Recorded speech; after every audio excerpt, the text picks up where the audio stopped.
Good morning, ALA Midwinter. You're going to pardon me. We're from DC Comics. We don't do lots of library shows now. Our conventions run a different way, so I have to do this a little differently. I'm going to need some energy in this room because I have a lot of comic book people here and they're different. Good morning, ALA Midwinter. That's how we do it. My name is John Cunningham. I am the Senior Vice President of Sales and Trade Marketing for DC Entertainment. The people that work with me at DC know that I hardly ever use my title. In this room I do, because I know that I'm among a group of people who probably imagine that it is really cool to work for DC. Guess what? It is, and days like this are why it's so cool to work for DC, so I just wanted you to be aware of that thing that you think is really true. It means so much to all of us from DC that you are here with us on this special day as we formally launch our two newest imprints.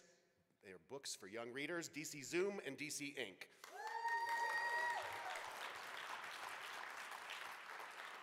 This is really one of those days. I'm having a hard time today because there's so much that I want to say today, and this isn't about me. It's kind of crazy.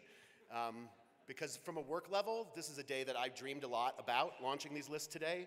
It's a day that there were plenty of times I thought it would never happen, and it's a day that had to happen.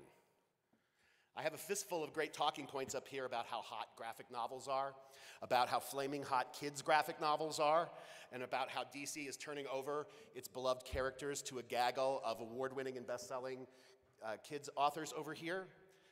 But it occurred to me, there you go, you can definitely applaud for that. But it occurred to me as I thought of those things that all of you already know all that. That's why you're here. In fact, you've known it for a while, and I'm guessing the question you would really have is, what took you guys so long? So what I really want to do then, since I can't say any of that, is I want to tell you a story. And I know that that's kind of why all of us are in the business that we're in. We love telling stories, we love reading stories, we love sharing stories, we love connecting kids to stories. But I want to tell you my story. And I know nobody wants to hear it, because I learned this lesson in book publishing a long time ago, when a boss said to me, "No one wants to listen to the sales rep, John." I don't care. I'm going to tell you my story. I started reading comic books when I was 5 years old. That was over a half century ago. My uncle collected them, and for a good 10 or 12 years, I could go to my grandparents' house and read any comic from the last decade that I wanted to, anytime I wanted to. It was a long time before I understood how privileged that was as a kid growing up in the 60s and 70s.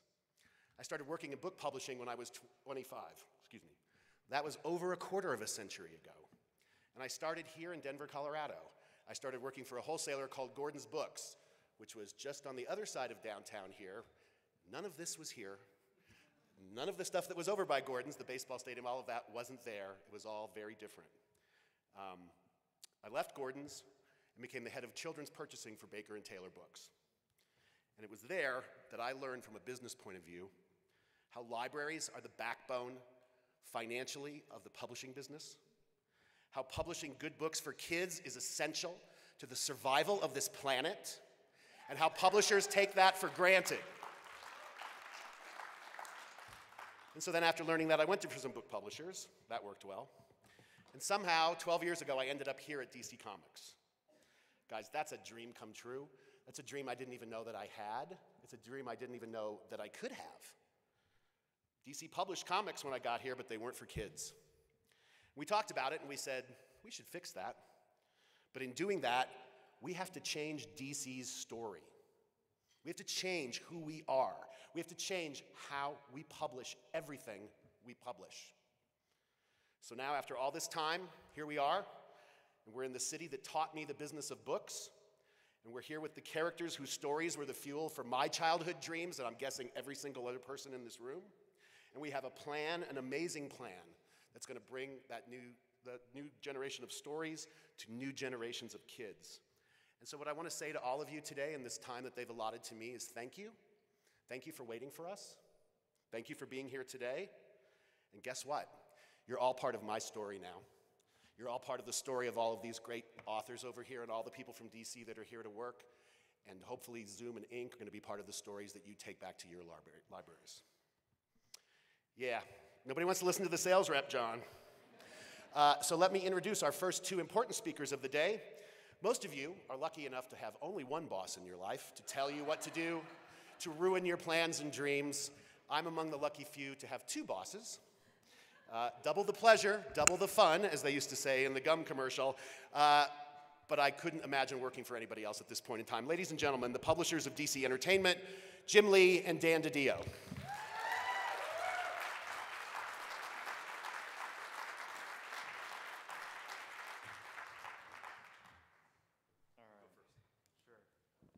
So just for the record, I'm the nice boss. You'll see that as we talk a little further. Thank you, John, for that introduction. My name is Jim Lee. I'm co-publisher of DC Comics. I know that he mentioned that, but I'd just like to say it again. It brings me great joy to say that in a sort of pinch me, I'm dreaming kind of way. I'm also a comic book artist. I don't know if any of you guys here are familiar with my work. It's great, all right. I was going to say it's appropriate time to boo or hiss or golf clap, so that was actually much more positive than I expected, so thank you. Let me just say that I am honored and thrilled to be here today. I'm honored because my earliest memories of DC Comics are actually deeply rooted in memories of going to my local library, probably when I was about 7 or 8 years old. And it was meaningful to me because my parents, they hated comic books. They hated me reading them, they hated me collecting them, they would routinely throw them away. My father was a physician. We immigrated to the United States for the American dream. They wanted me to be a doctor to follow in their footsteps, so they would be passing me medical textbooks, Grey's Anatomy, hardcover volume 3, super dry information. But I really love comic books. And so you can imagine the joy that I felt when I discovered at my local library these amazing hardcover editions. They were essentially reprints of adventures of Superman, Batman, and Wonder Woman from over the decades. And that really was what stoked my my imagination and really kind of cemented my fandom. And it's meaningful because it was a place where I could go and read the stuff I wanted to read versus what my parents wanted me to read. So there was this, it was a period of discovery and learning about the outside world and ultimately what I wanted to do with my life. And so when you think about it, having that refuge in my local library, being able to escape into the DC universe was a very, very big part, very formative part of my childhood. And for that, I want to thank you guys. What you guys do is really provide a sanctuary for people to come and learn about the world around them and who they are in that world. And you guys really are the artistic ambassadors, the cultural champions of your neighborhood. So I applaud you guys for that and all that you do. So as I go through the business, I've met a lot of new people, and I'm always interested in hearing their own kind of personal secret origin stories of how they got into comics. And one of the things I've noted over the years is that the age of entry has steadily and progressively gotten older and older. So it's not uncommon to meet fans or even professionals that started reading comics when they're 16, 18, or even 22 years old. And that just blows my mind. And it's weird because it shouldn't be surprising to me. It shouldn't be a shock to me because that was all by design. There was a transformation in this business that happened because we willed it to happen. So if you go back to the 1930s, when comic books were first introduced or created in the United States, they were really perceived as really cheap, bad entertainment for little kids to kind of keep them quiet during dinners, I think. They were really the iPads of their time, I think, for those of you who are parents here. And it was literally believed that if you read a comic book, it would make you stupid. And there were congressional investigations into the impact of comic books and how they were subverting the minds of young people and adults. And so this was a perception that we really wanted to fight. And maybe with the exception of Mad Magazine, I think they were okay with that. But anyway, it took decades. And it wasn't until about like 1980s that group, that generation of editors, creators, and readers really started gaining traction and put forth this notion that comics were a legitimate art form, an art form that could tell as meaningful and powerful and emotional stories as any other artistic medium. And so you cut now to today in 2018, and I think it's safe to say that we've largely won that battle. You know, comics are heralded on the front pages of the New York Times. Universities across the country have dedicated programs to the study of superheroes and comic books and their role in American pop culture history. So it's really been an amazing transformation. And during that period, the 80s, really the best, most seminal works of comics and literature, books like The Watchmen, Dark Knight Returns, and Sandman were created. And all those books really are the foundation of our amazing backlist catalog. So a lot of amazing, great things came out of that transformation. And a lot of amazing, great things continue to come out of that transformation. But I think in the glow of acceptance and validation, the entire industry really kind of neglected a segment of the audience that was traditionally the backbone of our business, namely the young reader. And it's ironic to me that this happened in an era when there's probably greater awareness and hunger and appetite for the kind of work that we produce. And I think it was this realization, or maybe regret, that we had years ago when we first sort of started down this path that brought us to this moment here and now. I think it's safe to say that we are thrilled to be here. I can speak for all of us, that we are thrilled to be here to kind of bring this all back to where it started, kind of full circle, but with a line of books that really kind of, in many ways, reinvent and reimagine the DC universe, all through the eyes and talent and imaginations of some of the most compelling and amazing creators ever assembled. No pressure, guys. To help launch not just one, but two new amazing imprints. So I want to thank you guys for being here. This is an exciting new chapter for DC, and I will now pass it on to my fellow co-publisher, Dan DiDio, to talk about all the work, hopefully this is what you're talking about, all the work and the journey that brought us to this moment. Thank you. Hi there. I always do my introductions. I'm Dan DiDio, the co-publisher that's not Jim Lee. And you've never seen my drawing, and you're better off for it. You know, it's tough to go third in this thing here, because you know, there's so many great things that have been said, and I'm going to give you a little bit behind the scenes with us. Our behind the scenes is that we get these things called talking points, okay? I don't know if you guys hear this or not. We get talking points from our publicity, and they tell us what we should say and what we should cover, you know, and we all get them, and they're all shared, and they're all seen there. And I'm supposed to come up here and tell you about how this is a huge initiative for DC Comics, how we've been working very hard, how we've seen how the business has changed and how comics have aged, and we need to get back in that. But I think John did a brilliant job saying that.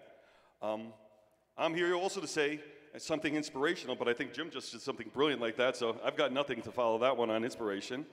I could talk about the brilliant level of creativity and how wonderful these books are going to be, but we have this incredible group of people here, so we're going to let them speak for themselves, because this is the group you want to hear from.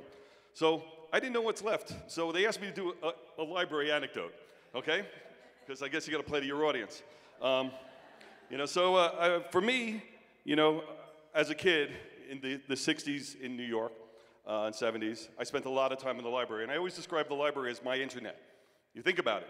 You used to sit in a room, and the entire world was available to you. Everything you could see, everything you could want, you could just walk around and find a book and find out information. And that fed so much of what I did and so much what I loved. And I was a big comics fan, but I loved the books also, and I loved the ideas and finding ways to connect the two, and used to make the connection between comics and literature, and how all the writers used to steal liberally from all these great classics and see how they informed all our heroes and storytelling, which is something that I always enjoyed. So I always loved to do that and had a lot of fun.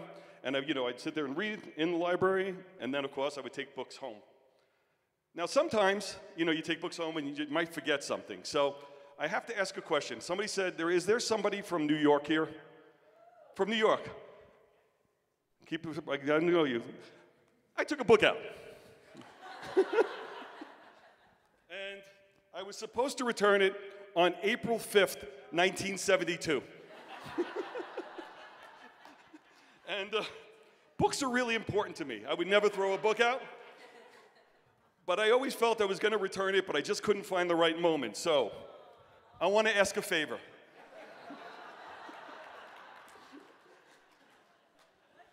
I need you to return this book for me. It goes to the Brooklyn Library in Flatlands. Don't mention my name. It's anonymous. I do not want to pay that bill, okay? Great. And I can tell you right now, as much fun as this is, being here, talking to all you, being part of this event, launching these imprints, giving that book back is making me feel so much better. I finally got it off my back. So, you don't want to hear from us. There's a lot of great people you're going to be hearing from, and I think I'm going to hand it over to one of the true architects of helping build these imprints, Michelle Wells. Michelle?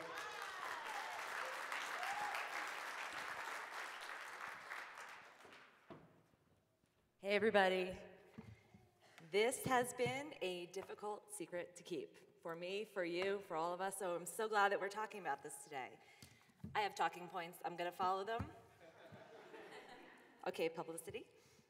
When we set out to create DC Zoom and DC Ink, our goal was to pair world-class authors, the best of the best in middle grade and YA, with our iconic DC superhero characters. And I think you guys will agree we've done a pretty good job.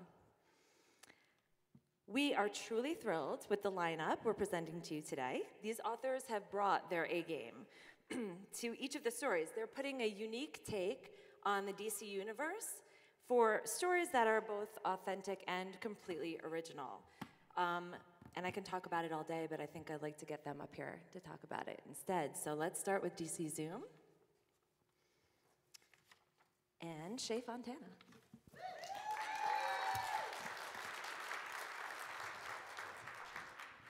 Hello, lovely librarians. I am so excited to be here today and have DC Superhero Girls as the launch of the DC Zoom imprint. So DC Superhero Girls Search for Atlantis is actually our 8th book in the DC Superhero Girls series. You may have seen Finals Crisis, Hits and Myths, Summer Olympus, and some of the others we have been putting out. So this one, of course, we introduce a new student to Superhero High, and that's Mira, our favorite underwater gal. But she's not exactly the center of attention. This is really a story from Bumblebee's perspective and seeing how, as this new friend comes into her group and kind of starts changing the dynamics of the friendships around her, how she begins to accept change and realize that your best friend forever isn't your friend forever unless you really work on it. So being part of the DC Superhero Girls universe has been the most amazing dream come true for me. Wonder Woman, Batgirl. Batgirl was my favorite character growing up because she used her brain to become a superhero, and I thought I could probably do that. So being able to have the run of nearly the entire DC universe with all these characters. We have almost 80 characters in our show Bible, so there are so many characters I've been able to play with.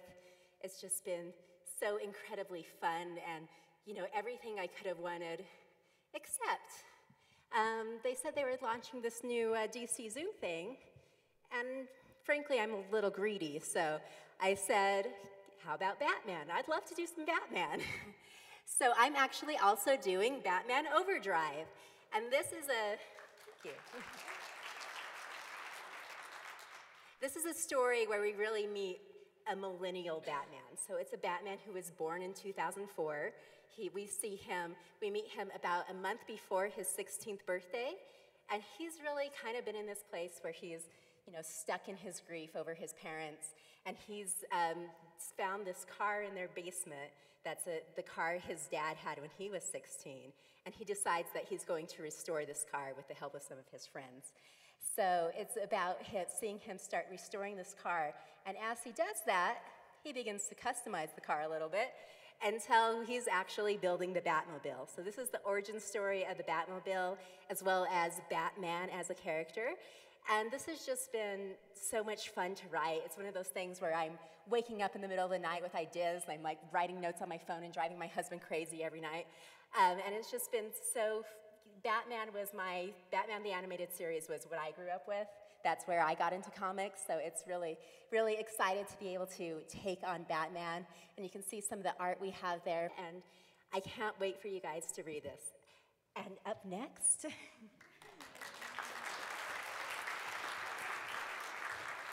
Up next, we have Art Baltazar and Franco to discuss Superman of Smallville.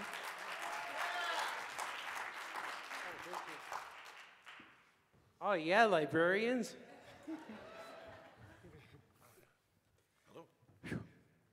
When we found out about DC Zoom, the first thing we said was, we want Superman. And they said, okay. You may know us from other books that we've done, Tiny Titans and Superman Family Adventures. When we first pitched this project, they asked us what we wanted to do, and one of the things we told them that we're very cognizant of a lot of people being the first readers of our books. Right. So, you pick up Tiny Titans, you can pick it up anywhere and read it.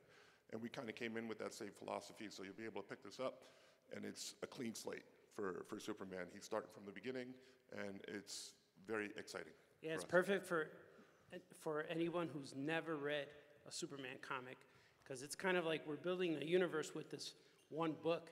And Superman, he's a 14-year-old boy.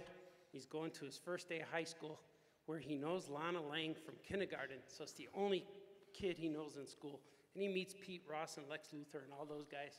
But when we thought about what a 14-year-old Superboy would look like, I have a 14-year-old son, and I don't think he would put on tights and little red underwear. And all he does is wear Air Jordans, so you see Superman has like Super Jordans on. And he wears jeans, and there's a cool moment where he makes his suit. I don't want to reveal, I'll let you read it, but it's real cool because he can't use a needle and thread because it doesn't go through. So it's real fun. And his parents are younger, because I always wonder, why did it have to be older people who found the baby in a spaceship? Well, we made him young and cool. The mom uses an iPad and dad's cooking and stuff like that. So, and he looks a little bit like, we made him blonde with the beard like Schneider, John Schneider. So I met him, he got in line twice for the DNA, I know that. But he's awesome looking, and so we made the dad look like him. So it's really cool. If you know nothing else about us, you know that we're big comic book fans. And, Yeah. and if you read our books, you know that they're accessible really for any age. We're always cognizant of that first reader, but we've had a lot of adults that come up to us and say, Tiny Titans is awesome. Yeah. So we're kind of hoping we get the same reaction here. And we live and breathe Superman ever since we're kids, and I'm so happy. It's a dream come true to do this.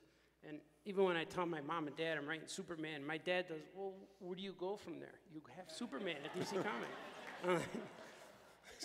It's no pressure. Yeah, No pressure. but read it. It's going to be awesome. So cool. Thank you. Right on.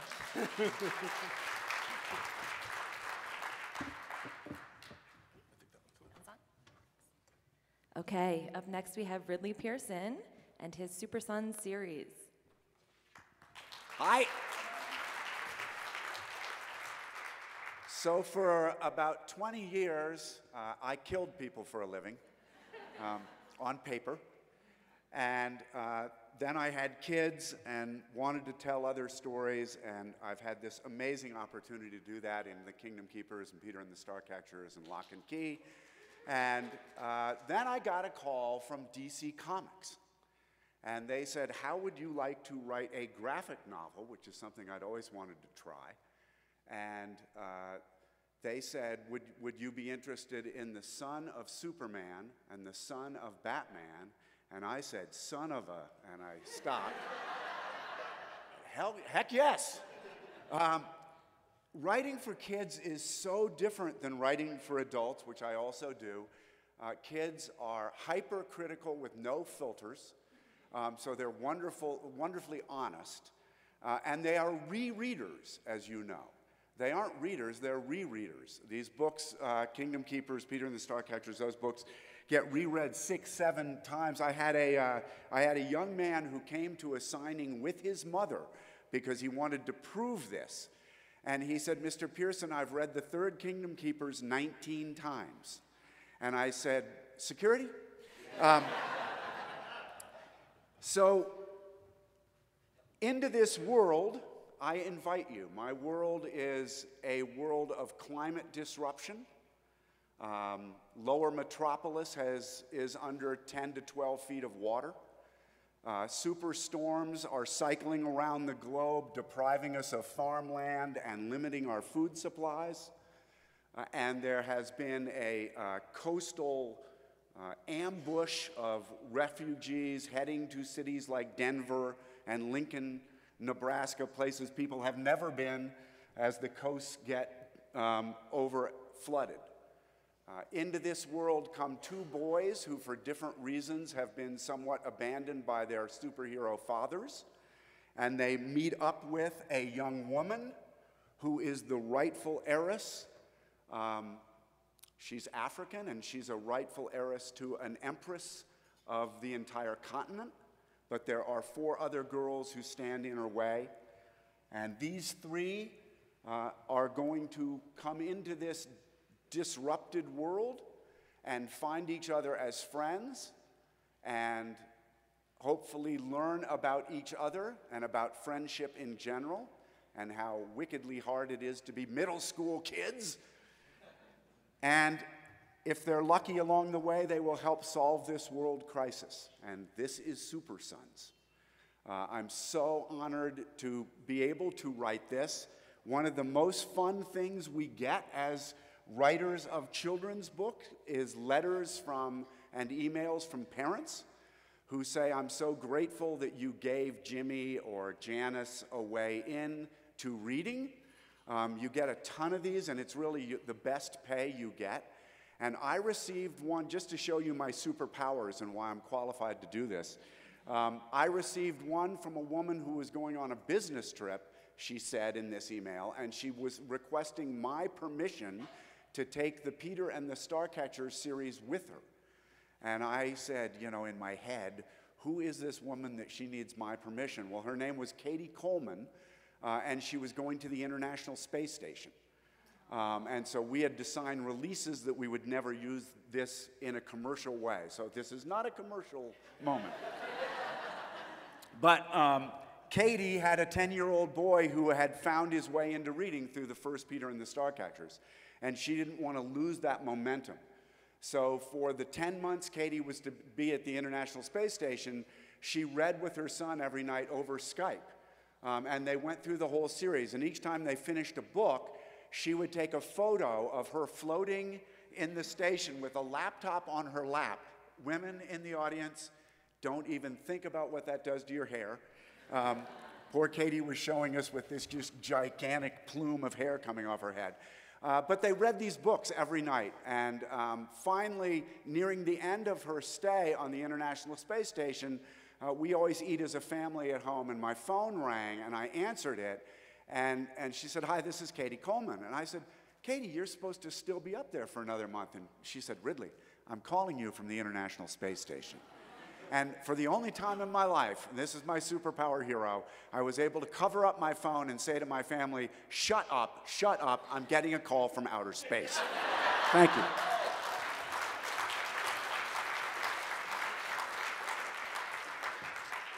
Next, we have Meg Cabot and Black Canary.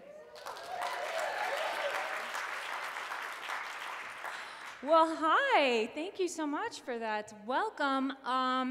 You might know me. I'm Meg Cabot. I've written some other books, a couple about princesses and people who see ghosts.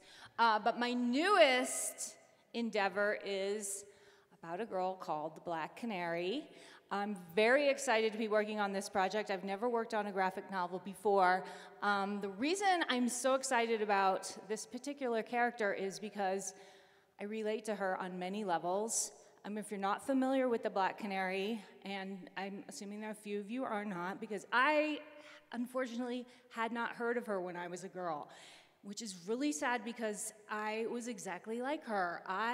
The Black Canary is a girl who's very good at martial arts. The martial arts thing I was not so good at as a girl, but she has a supersonic scream that she can use to defeat her enemies. I had a principal in middle school who came up to me in the dining hall and told me that I was the loudest person in our entire school.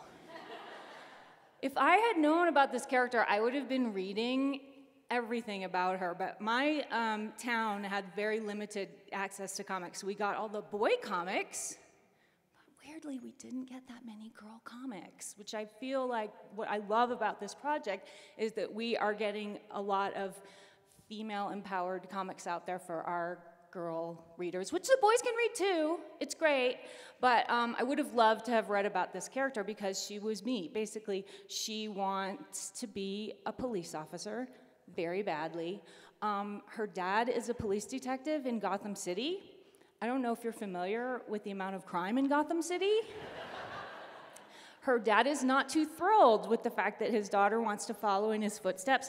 I completely relate to this too because I have a brother who's a police sergeant here in Denver, and he has 2 little girls, and they want to follow in their dad's footsteps, and he is not too happy about this. I don't know if you've been watching the news in Denver, but there's been a lot of police officers who've been killed lately, and it's really, it's very upsetting, and it's probably especially upsetting to a police sergeant who has 2 little girls who, when he comes home from work every night, they're like, "Daddy, what'd you do at work today?" And they already know because they're on the internet, so they say things like, "How was the body positioned at that murder that I know you were at?" And he's like, "What? You're not going to become a police officer. You are not going into criminal justice." He wants them to go into like fashion design. So they basically are little black canaries themselves. They don't have the supersonic scream that I know of. They did not inherit my voice, as far as I know. I'm keeping it at a lower register for you, because I know what would happen if I really used my superpower of my voice. All your glasses would break. Comic books to me were such an amazing escape from the fact that I did kind of grow up in a family that was a little dysfunctional. I would go to the library and I would read the few female-empowered comic books that they had, which at that time was Isis, Spider-Man, and of course, Superman. I did love Lois Lane. But for me, just being able to get into that world was such a great way to read. And there were people who didn't consider that, as we've already heard. They didn't consider that really reading, and it didn't count. Even if you read like the comic books in the newspaper, that didn't count as reading. And to me, because I was a reluctant reader, that was really hurtful because I felt that that was reading. So what I think is so great about this program is that this is going to help a lot of readers who are like me to understand that this is like a gateway read into maybe reading longer books, or maybe eventually growing up to be a best-selling author. I think everything is reading. I love the fact that we're doing this, and I love the fact that we're going to have these positive heroines and heroes for kids out there who are like me, whose principal was maybe not very understanding of the fact that I had a strong voice and I wanted to use it in my cafeteria to basically entertain my friends, but still. And maybe it will help some of those dads out there who are worried about their daughters pursuing possibly dangerous careers know that this is something they really feel strongly about. They want to help save the world. And I hope all of you will help them too. Thank you.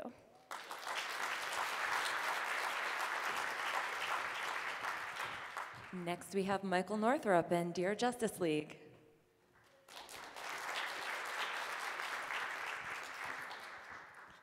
So you'll have to bear with me here. I'm very used to speaking in front of an entire room full of people, but they're usually like 3 feet tall.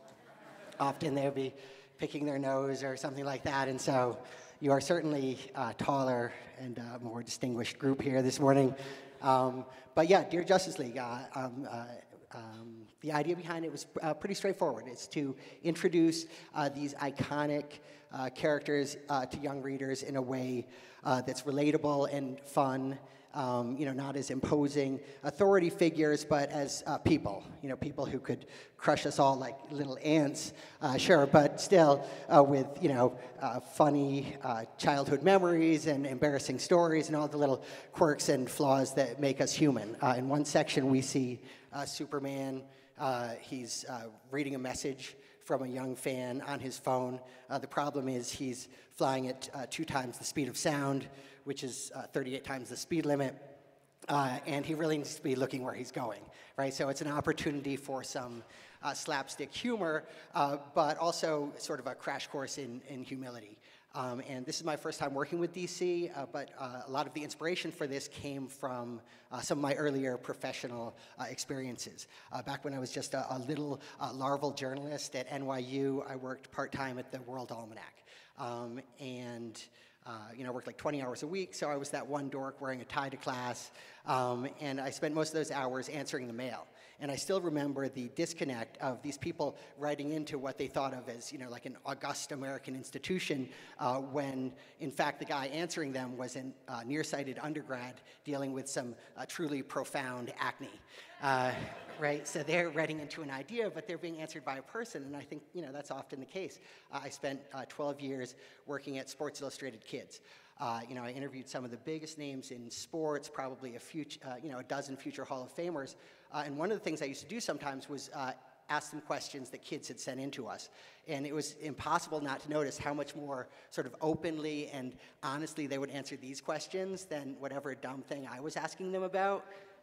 These guys were used to giving reporters canned answers and cliches, or take it one game at a time. But when the question came from a 10-year-old fan, those defenses just came down completely.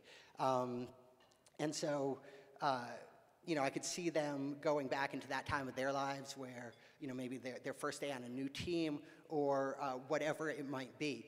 So with substitute a superhero for a sports hero, right? Batman for Peyton Manning, and that's really at the heart of what I wanted to do with Dear Justice League.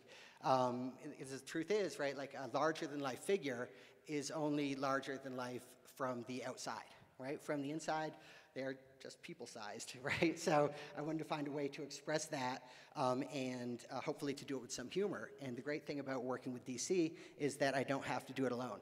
We're working with an amazing artist. I don't think I'm supposed to announce their name yet, but that's okay. We're comic book people. We all know the deal with secret identities. But what I can say is that they have just an incredible gift. Some would say a superhuman ability, right, to create expressiveness and emotion in their characters, and their style is just 100% perfect for this project. So I can't wait for young readers to see the result. I really think they're going to enjoy these stories, and of course, love these amazing, iconic DC characters.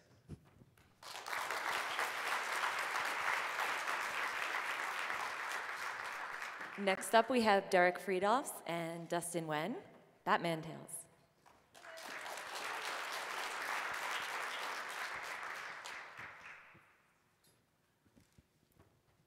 Good morning, everyone. You might know Dustin and I from our work on Batman Little Gotham and Secret Hero Society, so we're very comfortable working for this age group.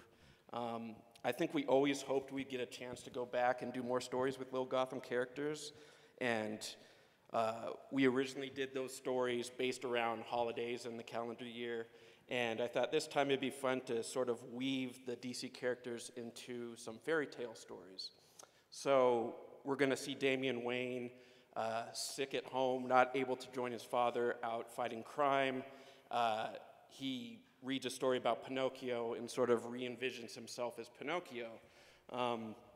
He doesn't want to just be a boy or a boy wonder. He wants to be like his dad, and he gets into these sort of crazy adventures with that. We're going to have Poison Ivy and Harley Quinn in a Princess and the Pea story, and they're going to weave in the other villains from Arkham Asylum. Another story we're going to have in it is going to be, I call it the Alfred in Wonderland story, and it has the whole sort of Bat family as prisoners of the Mad Hatter in Wonderland, and it's up to Alfred to go in there and save them in this crazy world.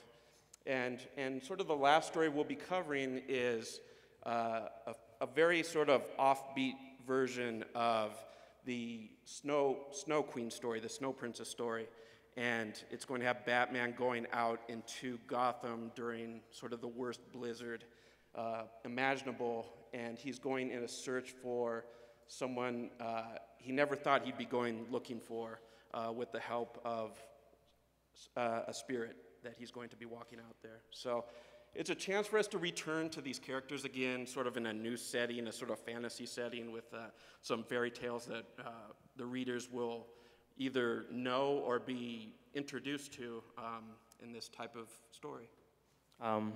Yeah, I mean, everything he said, that's what we're doing. I just really use everything he uses, writes as an excuse to draw cool stuff that I I just love drawing these characters. Even before we even heard about DC Zoom and Ink, we were already pitching this stuff. And I remember telling our executive editor, I don't know what he does now, but Hank Canal, you know, you might as well let us do it. I'm gonna draw it anyways. Someone's gotta publish it. I don't own these characters. So he knew I would draw it anyways. And you know, to have Derek come in and come up with all these cool ideas. I remember talking with someone over dinner last night about how I draw things, but I don't really know why I like drawing them and why they're funny to kids when they look at them. But Derek writes them, and I don't get it either. But then for some reason, when we put it together, you know, through our past books, Little Gotham, Secret Hero Society, you know, it's been one of the biggest, like, I mean, I've been doing comics a long time. No one cares about anything but these things that I've drawn. So I guess it's working. Yeah, so we kind of like work, it works well when we're together. But yeah, we're really excited. You know, I'm excited to draw it probably more than you guys are to read it. So yeah, that's all we got. Thank you.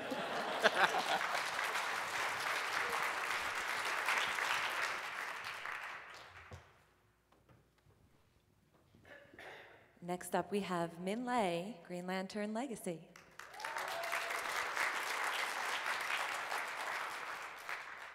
Good morning, everyone. I'm going to put some notes down in case I get lost. So my name is Min Lei, and I'm excited to introduce you to the newest member of the Green Lantern Corps. His name is Tai. And I believe Jim and I were looking this up yesterday. At 13 years old, he's the youngest member of the Green Lanterns.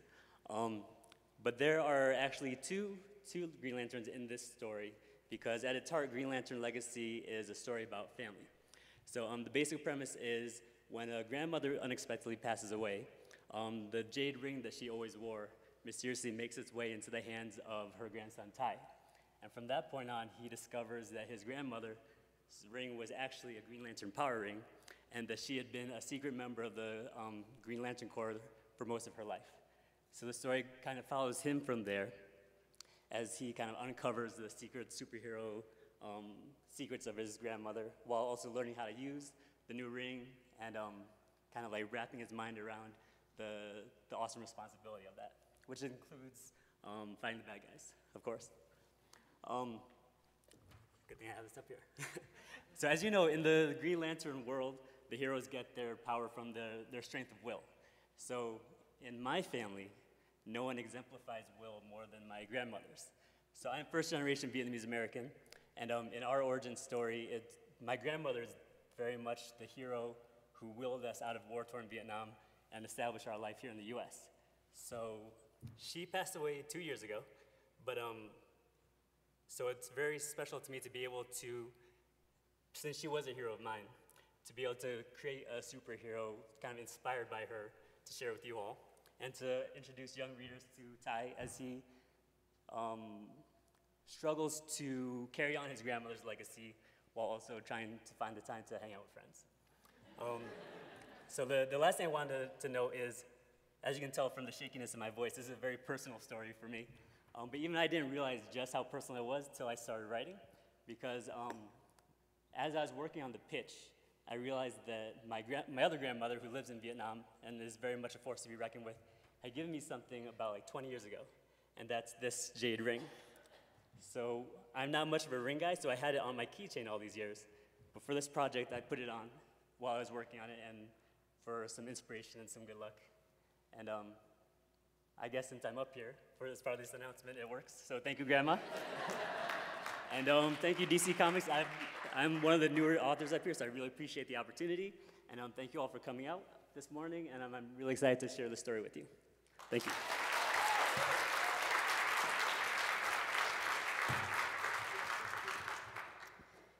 Is anyone here familiar with the Superman radio show from the 40s? You guys have heard of this?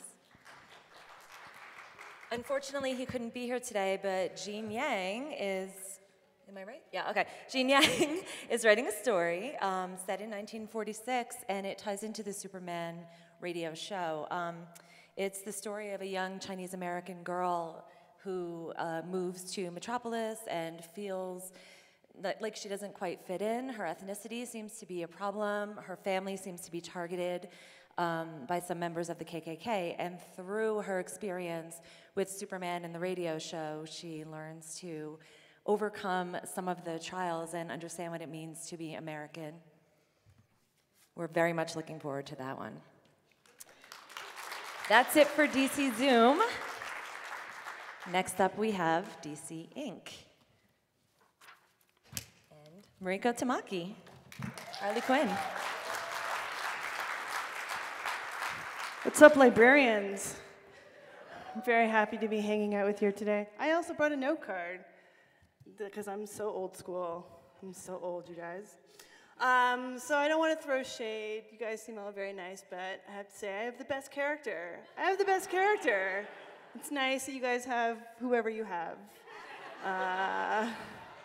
It's cool, and you can live with yourselves. That's cool. But I am writing Harley Quinn. I was very adamant about writing Harley Quinn, and which is hard for a Canadian person to be adamant. But I was. I'm super glad. I think she's the best. It's really, my experience with DC has been incredible. I loved writing Supergirl, being super, and it was super great to write a superhero for the first time and learn all the stuff that they can't do, like cut their hair, which was news to me.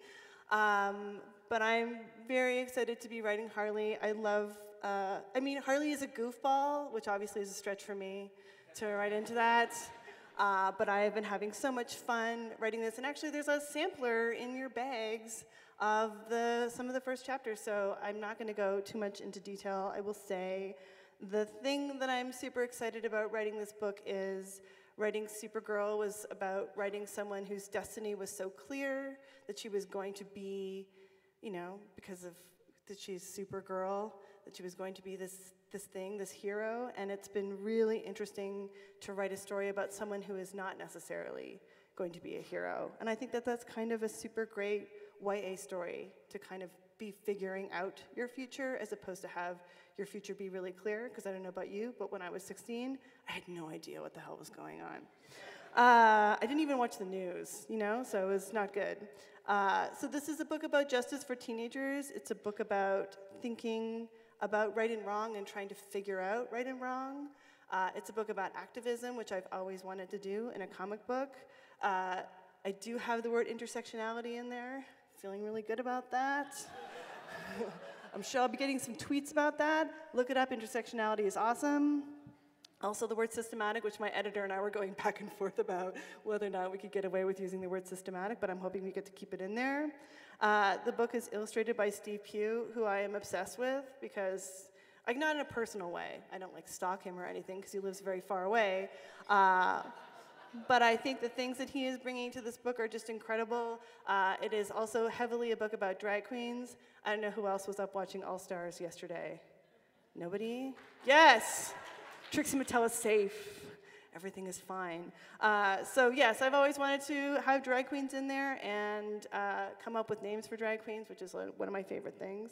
So yes, we have a drag queen named Hello Dolly. Yeah, Hello Dolly, I think is one of them.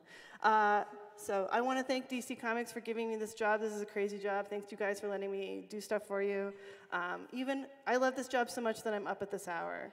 So thank you very much.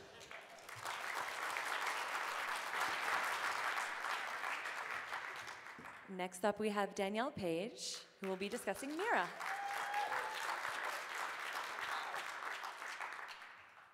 Hi, everybody. First, I just want to give a shout out to librarians. How's my mic awareness? Am I okay? Good. Okay, so when I was a kid, I would take 10 books out of the library every week, and I would read as many of them as I could.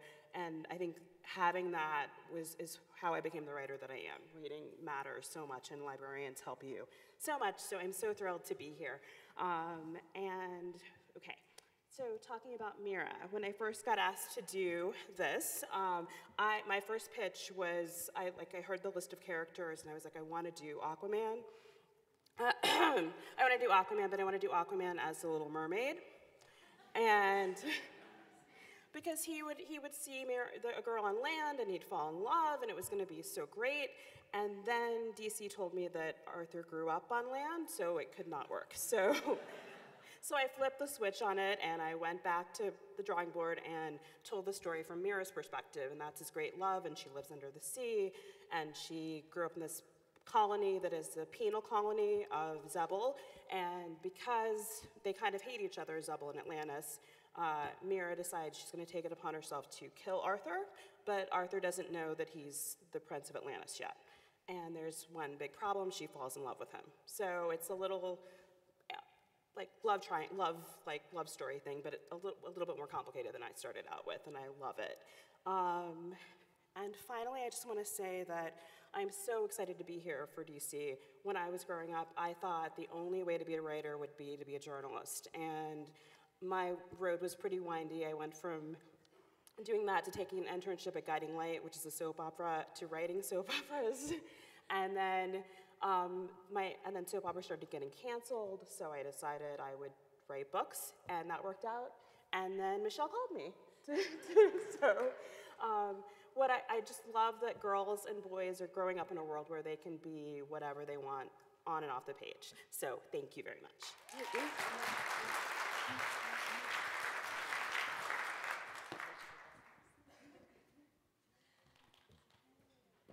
Next up, we have Lauren Miracle, Catwoman. Hi, you guys, my librarians, y'all are my people. I feel so excited to see you guys. All right, let me see. Is she up there? Is my cute little Selena? She's vulnerable and sweet and darling, and I'm not going to talk too much about her, actually, because unlike most of these people, maybe unlike all of these people, I did not grow up a comic book girl. They were too slow. Oddly enough, I just wanted words. I just wanted words, words, words, and I wanted to read really fast. But when Michelle called me and said, "Do you want to write Catwoman?" I was like, hell yeah, how could I possibly not?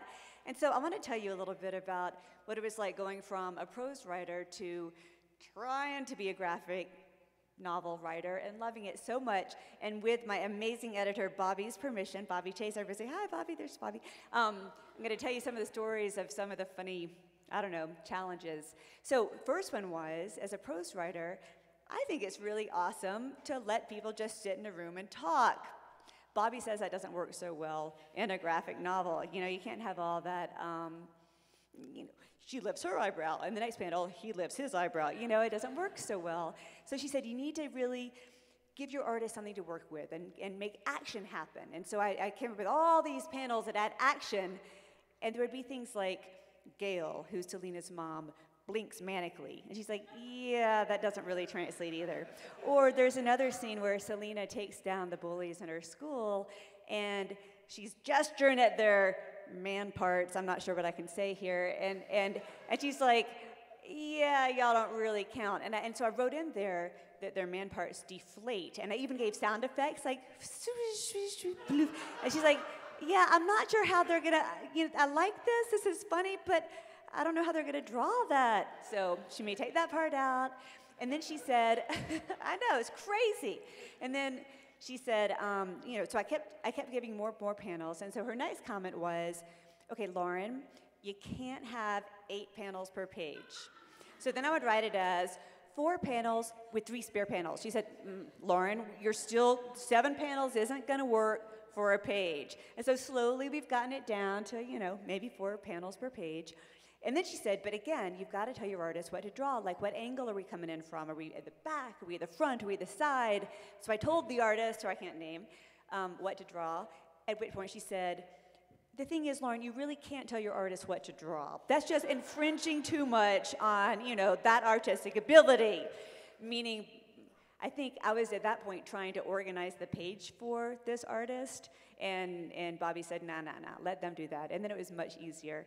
The thought balloons or thought bubbles, all these terms, gutters, speech balloons, speech bubbles, whisper balloons, I don't even know them still. She corrects me on them all the time. But the other thing that she kept, every single page, she would say, all right, step back. Not every single page she said this, but she said, overall, you want to have a splash every 20 pages. I bet y'all know what a splash is. I bet y'all know what a splash is. I didn't know what a splash was. So I would write things like, half-page splash, She's like, that's not a splash. Like, okay, how about this? The first half of the page is Selena with the bullies, and the bottom half of the page is a splash where their man parts deflate. No, that's not a splash. So I'm gonna end today by saying, let's see, art, and there you guys, y'all are the drawers, right? Imagine drawing this. You can get in one splash the real heroes, the people who take the books and put them in readers' hands, being heroic. Can you do that for me? You can do that splash? All right, y'all are the splash.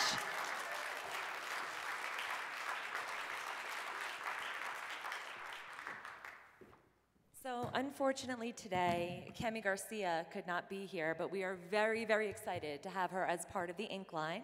She will be doing a series for us focused on Teen Titans. The first book will be Raven. And basically she's exploring the lives of these kids before they understand that they have superpowers, when the hardest thing they're doing in life is going to school and dealing with their friends. And they will be individual coming-of-age stories that will eventually culminate in a group book. We're really, really excited to have her, and I'm looking forward to having her speak about it very soon. Next up, we have the very fancily dressed Melissa De La Cruz to talk about Gotham High. Hi, good morning. I am going to use the podium because I like a podium. I like to lecture. So good morning, librarians. Libraries are so important to me, and librarians are so important to me. They're the first people who, let me eat lunch in the library when I was a very, very shy kid. So I basically spent my entire elementary school in the library instead of the cafeteria. And when my dad passed away about 8 years ago, my mom asked me, what do you want from Dad? So of course I wanted his books. He was a big mystery reader. But I wanted something from him that I could have all the time. So in my wallet, I have his library card. And, so I carry him with me. And I just remembered that. I was like, what could I talk about with libraries? I was like, my dad's library card. So I am writing about Batman. Mariko, I got the best one. I'm sorry. But I feel like I am dressed like the Joker today because it's very early, so I am in my designer pajamas. So mine is Batman Gotham High because, and when I talked to DC about which superhero I wanted to pick, I immediately thought I want to write about Batman because who among us isn't broken and broody and wants to avenge injustice, right? So. And the other part of why I wanted to do this project is that I love origin stories. I love writing about how people became the people they are. What were they like as kids? One of my other projects is The Descendants, a series at Disney, and it's about the kids of, the most famous Disney villains. So I felt like, oh, this is kind of fun. I got to write about the kids in that project, but now I get to write about, when Batman was a kid, when he was a teenager. And when I thought about Gotham High, what I thought about was I wanted to write about the things that shape adolescence. And for me, those are about our best friends and our first love, which is why I like to write young adult. And I always joke that I write for teenagers because when you write about teenagers, the boy who's 17, and is, cuts class, drives a motorcycle, he's just so bad, he's such a rebel, he's awesome at 17, and he's kind of a loser at 35, so, yeah. So you're shaped by your friendships and your first love. And my Bruce Wayne is a little bit of a Great Gatsby figure. He throws all these fabulous parties in Wayne Manor, but, he doesn't like to engage in them. He's kind of in the background like Gatsby, kind of this mysterious, shadowy figure. But then I thought, who am I going to populate the story with? And one of the things that I always thought was so interesting is I watched this interview with Truman Capote, and he was talking about why he was drawn to writing about the criminals of In Cold Blood. And he said, they were just like me. I came from the same background, but I walked out the front door and they walked out the back door. And that line always resonated with me, that you can come from kind of the same place, the same area, but you know, somebody can grow up to be Truman Capote, and other people can grow up to be kind of these terrible criminals. So, of course, what is the Batman without the Joker?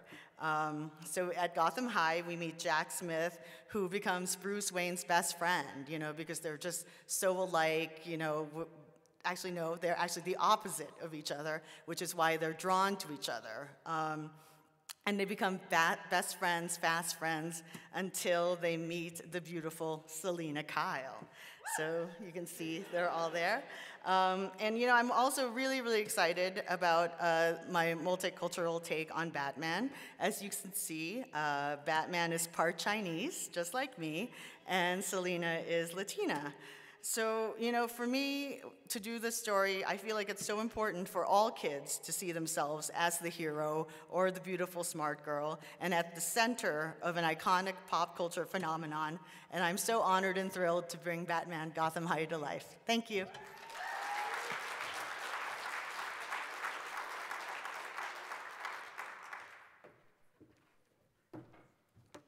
Our last two books are by Laurie Halse Anderson. I don't know if you guys have seen her new graphic novel, the version of Speak, just came out. And she's out doing some promotion for that, very exciting. This book is Wonder Woman, Tempest-Tossed, and it centers around 16-year-old Diana, who's growing up on the island of Themyscira. She sees a group of refugees drowning in the sea, and although her mother tells her not to get involved, she can't do anything, Diana just throws caution to the wind. She dives out into the water to attempt to save them and ends up getting swept up with them and becomes a refugee herself. She washes up on the shore and meets two men named Steve and Trevor who work for the United Nations. And together they are attempting to help her find her way home amid uncovering a ring of smugglers and trafficking, which is kind of amazing. I will let her describe that next time. She will do it much better.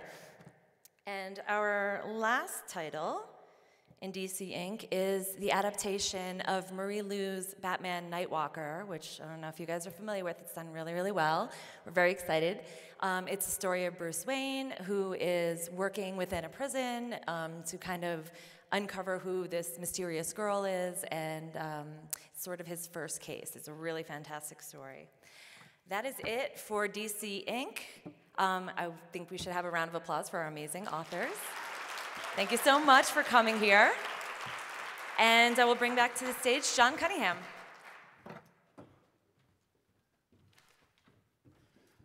Oh, this is that lovely spot to end everything that nobody wanted and they made me do.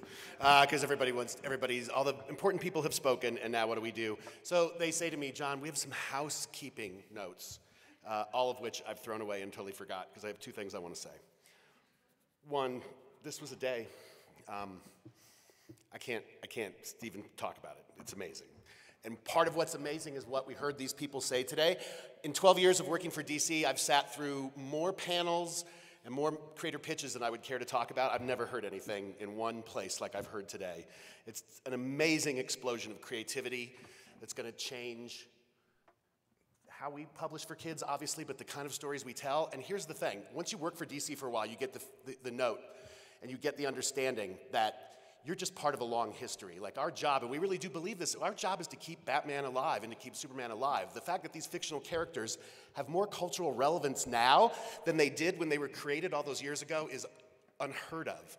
And so we really do take that mission seriously. It doesn't matter what I think about anything. What do we do to keep Batman going? And what I heard today gives me that faith, not only for the books they're going to create for kids, but looking down that road. The books these guys and other creators we're going to bring in are going to create new readers who have new expectations of material that's going to transform the main DC line. What we did today was change DC Comics forever. Forever, there's no going back anymore. And I can't tell you how much that means to us. I can't tell you. This is where we put our stamp on it. So that's one of the things I wanted to say. And the other thing I wanted to say in a more housekeeping way, there's three people in specifically who are here that I want to call out for what they've done to make this day happen. Every single one of us who came up here today talked about and made fun of our talking points, and every single one of us used our talking points and wanted to make sure that we made fun of it, saying that we didn't, and that's because of our Executive Director of Publicity, Brandy Phillips, who has put her heart and soul into this, and it's been amazing to watch. Thank you, Brandy. From my team, I want to call out a woman named Anna Morrow, who has worked very quiet behind the scenes, because Anna tends to be very quiet, and people don't tend to know who she are, and she just does tons of crap. And she is the person that sort of put this room together and made sure who was here. I'll say you were here at 4:30 this morning, even if you weren't, because it really makes you sound dedicated. Thank you, Anna. Last, and far from least, all I want to say is, Eileen, you made it happen. Thank you. Can I ask everybody to come up here? And Dan and Jim, I think we want to leave this group and people that we have here with one shot of everybody from the podium. And I want to see you all together that way, so if I could ask you to come up and wave goodbye to everybody, I would really appreciate that. Thank you. That's the news for now, but remember to check out DC All Access every weekday to stay up to date on everything going down in the DCU. See you next time, Super Friends.